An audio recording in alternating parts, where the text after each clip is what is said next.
നിങ്ങൾ അറിഞ്ഞോ, ഒറ്റപ്പാലത്ത് ഇങ്ങനെ ലൈവ് ആയിട്ട് നിൽക്കാൻ ലൈവ് 7 സൂപ്പർ മാർക്കറ്റ് നിങ്ങൾക്കായി ഓപ്പൺ ആയിരിക്കുന്നു.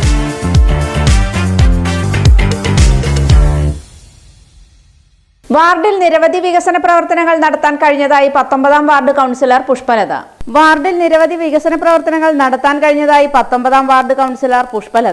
വാർഡിലെ 100ഓളം വരുന്ന കർഷകരുടെ ഏറ്റവും വലിയ പ്രശ്നമായി നിന്നിരുന്ന തൈപ്പാലം തോടിന്റെ കൈവരി കെട്ടി കൃഷിവിളകൾ വീടുകളിലേക്ക് എത്തിക്കുന്നതിനുള്ള ബുദ്ധിമുട്ടിന് പരിഹാരം കണ്ടെത്താൻ ജനപങ്കാളിത്തത്തോടെ കഴിഞ്ഞതായി കൗൺസിലർ പറഞ്ഞു.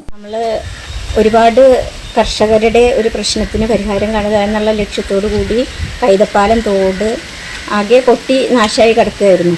അത് ഒരുപാട് ഞാൻ എന്നും പറയുന്ന ഒരു കാര്യമാണ്. കാരണം ജനങ്ങളുടെ സഹകരണത്തോട് കൂടിയിട്ട് നമ്മൾ ധനകാര്യ ഫണ്ടിൽ നിന്ന് 18,500 രൂപ വെച്ചുകൊണ്ട് അത് സ്റ്റാർട്ട് ചെയ്തു. അതിൽ പാടശേഖര സമിതി സെക്രട്ടറി ജയരാജൻ, അത് പറയാതിരിക്കാൻ പറ്റില്ല. കാരണം നല്ല ഹാർഡ് വർക്ക് മൂപ്പരുടെ നേതൃത്വത്തിൽ എല്ലാവരും എടുത്തുകൊണ്ട്, നാട്ടുകാരെല്ലാവരും എടുത്തുകൊണ്ട് 85,600 രൂപ ചെലവഴിച്ചുകൊണ്ട് നമുക്കതിൽ കൈവരി കെട്ടി സ്റ്റെപ്പ് നിർമ്മിച്ചിട്ട് കർഷകരുടെ കുറച്ച് പ്രശ്നങ്ങൾക്ക് പരിഹാരം കാണാൻ നമുക്ക് കഴിഞ്ഞിട്ടുണ്ട്. അതിൽ ധാന്യങ്ങളൊക്കെ തന്നെ തലച്ചുമടായിട്ടാണ് അങ്ങോട്ട് കയറ്റുക. അത് സ്റ്റെപ്പൊക്കെ പൊട്ടിപ്പൊളിഞ്ഞ് കിടക്കുന്നത് കാരണം കൊണ്ട് അത് ഭയങ്കര ബുദ്ധിമുട്ടായിരുന്നു. അത് നേരിട്ട് അനുഭവം ഉള്ളത് കൊണ്ട് അതിന് നമ്മൾ മുൻകൈ എടുത്തുകൊണ്ട് അത് ചെയ്യാൻ വേണ്ടി സാധിച്ചിട്ടുണ്ട്. അതിന് ജനങ്ങളുടെ സഹകരണം നന്നായിട്ട് കിട്ടിയിട്ടുണ്ട്. വാർഡിലെ 40ഓളം കുടുംബങ്ങൾ ഉപയോഗിക്കുന്ന പൊതുകിണർ നവീകരിക്കാനും അമൃത് കുടിവെള്ള പദ്ധതിയിൽ ഉൾപ്പെടുത്തി 93ഓളം കുടുംബങ്ങൾക്ക് കുടിവെള്ളം നൽകാനും കഴിഞ്ഞിട്ടുണ്ട്. കിണർ ഒരുപാട് പേർക്ക് കുടിവെള്ളത്തിന് ആശ്രയിക്കുന്ന ഒരു കിണറാണ് കൈതപ്പാലം മൂർക്കങ്കാട് ബന്ധിപ്പിക്കുന്ന സർക്കാർ കിണർ. അത് വർഷാവർഷങ്ങളിൽ നാട്ടുകാരുടെ സഹായത്തോടു കൂടി ആ ചെളി നീക്കം ചെയ്യലുണ്ട്. പക്ഷേ ആൾമറയൊക്കെ പൊട്ടിപ്പൊളിഞ്ഞ് കിടക്കുമായിരുന്നു.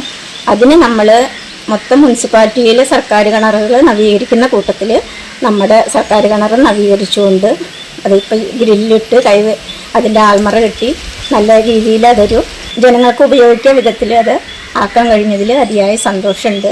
അതുപോലെ തന്നെ കുടിവെള്ളവുമായി ബന്ധപ്പെട്ട് അമൃത് കുടിവെള്ള പദ്ധതിയിൽ ഉൾപ്പെടുത്തിക്കൊണ്ട് 93 പേർക്ക് ഫ്രീ ആയിട്ട് വാട്ടർ കണക്ഷൻ കൊടുക്കാൻ നമുക്ക് സാധിച്ചു. ഇനി ഒരു 400 മീറ്ററോളം ലൈൻ ദീർഘിപ്പിക്കുന്ന പദ്ധതിയുണ്ട്. അത് നടക്കാൻ പടുത്ത് തന്നെ ചെയ്യുന്ന പറയുന്നുണ്ട്. അതുകൂടി പൂർത്തിയായാൽ അതിലൊരു 60ഓളം പേർക്ക് കണക്ഷൻ കൊടുത്താൽ നമ്മുടെ വാർഡ് സമ്പൂർണ്ണ കുടിവെള്ള പദ്ധതിയിൽ ഉൾപ്പെടുമെന്ന് അറിയിക്കാം.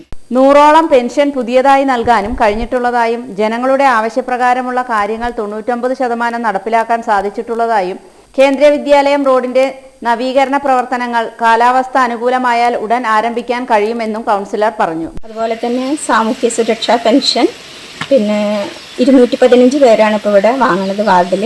അതിൽ 100ന്റെ അടുത്ത് തന്നെ നമ്മളിപ്പോൾ ഈ 5 വർഷം കൊണ്ട് വിവിധ പെൻഷനുകളായി കൊടുക്കാൻ തുടങ്ങിയിട്ടുള്ളതാണ്. അവർക്ക് കൃത്യമായി അത് എത്തിക്കുന്ന കാര്യത്തിൽ നമ്മൾ ഇടപെടുന്നുണ്ട്.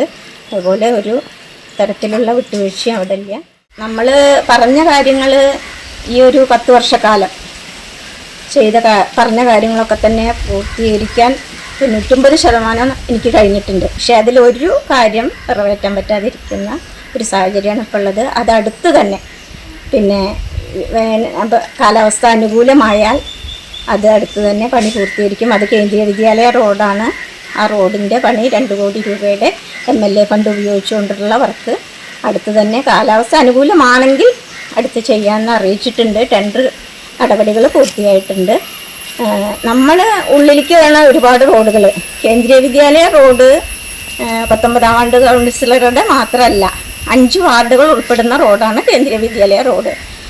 എനിക്ക് പറഞ്ഞ ഒരു 20% ആണെങ്കിലും കൂടി ഞാൻ ദിവസവും വന്നു പോകുന്ന റോഡാണ്. അതുകൊണ്ട് ഞാൻ പ്രയോറിറ്റി ആ റോഡിന് കൊടുക്കുന്നുണ്ട്. അത് കൊടുത്തിട്ടുമുണ്ട്. നമ്മളത് പറഞ്ഞ കാര്യം പ്രാവർത്തികമാക്കുകയും ചെയ്യും. കാലതാമസം വന്നതിൽ എല്ലാവരോടും ക്ഷമാപണം നടത്തുവാണ്.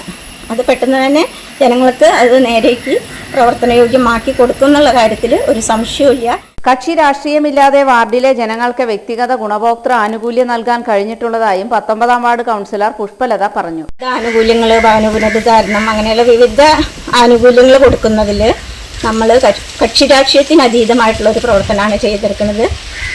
ആർക്കാണോ അത് അർഹതപ്പെട്ടത് അത് നോക്കിയിട്ട് പ്രയോറിറ്റി അവർക്ക് കൊടുത്തുകൊണ്ടാണ് നമ്മളത് കൊടുത്തിരിക്കുന്നത്. അതിലൊരു വിട്ടുവീഴ്ചയും നമ്മൾ ചെയ്തിട്ടില്ല. കഴിഞ്ഞ ഈ 10 വർഷക്കാലം കൊണ്ട് ഓരോരുത്തർക്കാണ് എനിക്ക് കൊടുക്കാൻ പറ്റിയിട്ടുള്ളൂ.